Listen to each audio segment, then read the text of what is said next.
Ça m'arrive souvent de voir des couples, Allah ma barik, tabarakallah, ils ont beaucoup de succès. Des gens, Allah ma barik, ils peuvent te claquer 30 000, 40 000 € dans des vacances tous les ans, 2 fois par an, 3 fois par an, dans des vacances. Ils claquent. L'école, 5 000, 6 000, 7 000, 8 000, 9 000 € par an pour chaque enfant. La maison, loyer à 2 000, 3 000 €. Ils claquent de l'argent. Ils disent, ouais, je fais tout ça pour que mon enfant il soit heureux, pour que mon enfant il soit ci, soit ça. Et après, quand il faut mettre quelques milliers d'euros dans une thérapie, ah non, c'est pas notre priorité. Non, parce qu'après, les enfants ci, les vacances ci, etc., etc., etc. Mais ton enfant, en fait, il se portera beaucoup mieux si ton couple il est heureux et qu'il ne faut porter pas en vacances. Donc en fait, tu es clairement en train de ne pas mettre tes priorités là où elles devraient être.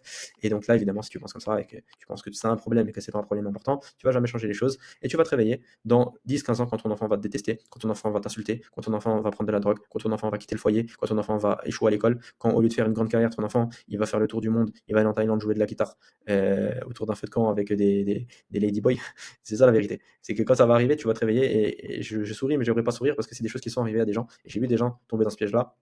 Et je peux te dire que la vérité y est amère. Et parfois, le pire, ou le meilleur, je sais pas, c'est que ces gens-là, ils sont tellement enterrés dans cette idée-là, que mes problèmes, ils sont normaux, qu'il n'y a pas de solution, que ça n'existe pas un mariage heureux, que parfois, ils se rendent même pas compte que la solution, elle aurait pu être évitée. Ou plutôt que la situation, elle aurait pu être évitée. Et que leur enfant, elle aurait pu être heureux. Donc, ils se rendent pas compte de l'impact qu'ils ont eu sur la vie de leur enfant.